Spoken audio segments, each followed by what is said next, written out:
It is the largest and the longest running educational program in the nation. We are talking about the Scripps National Spelling Bee. In its 87-year history, only one winner has come from right here in the Tampa Bay area. That was back in 1999 when a young woman named Napur Lala won and became an instant movie star. She was featured in a documentary about the spelling bee process. Approximately 11 million kids compete each year. Tommy Foster from Carrollwood made it all the way to Washington, D.C. twice. His mom says he's been a super speller even before he hit kindergarten.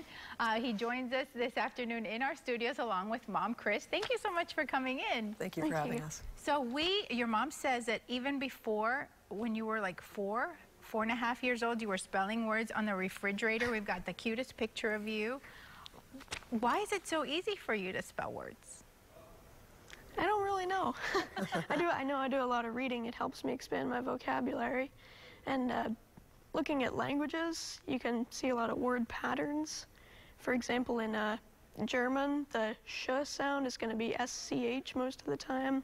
So just by looking at words from all the different languages, you can see different trends. How many spelling bees have you been a part of? Been in 2 national spelling bees, 1 local spelling bee when I was 9.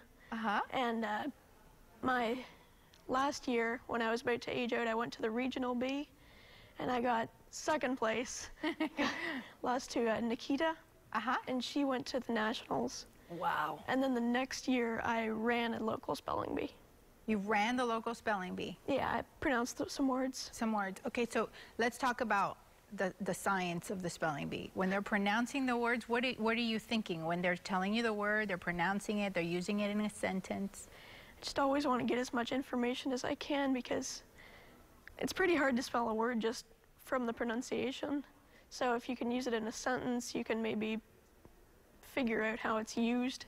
You've got a special thing you do with your arm. Tell us about that. We've got a great picture of you on stage. Describe it for us. Well, I know when I used to practice, I would make mistakes by blurting. I would go too quickly. So on my arm, I would write a letter before I said it. So when you're given a word with your finger, you kind of do the imaginary writing on your arm? Yeah, it also helps me visualize the word, so you don't have a whiteboard to use, so I use my arm. Got it. So who's your best coach, Mom or Dad? Oh, Mom. Good answer. Sorry, right, Dad. Chris? When did you notice that he was just so gifted with words? I know that he loves reading. You've said that that's a big part of it. You know, when he was little, we would read to him all the time, and it wasn't very long before he wanted to be the one reading to us. And he always wanted everything to be right.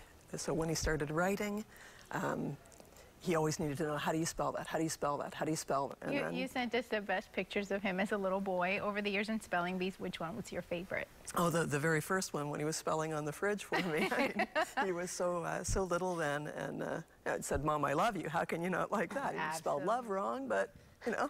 Well, real quick, Tommy, before we go, you're now too old to be part of the regional spelling bee and the national spelling bee. What do you want to be when you grow up? Plan on getting somewhere in the entertainment industry, writing books, screenplays, stuff like that. Well, congratulations. Thank you. Thank you so much for coming today, Chris. Thank you. Thank you for having us. It's so nice to finally meet you.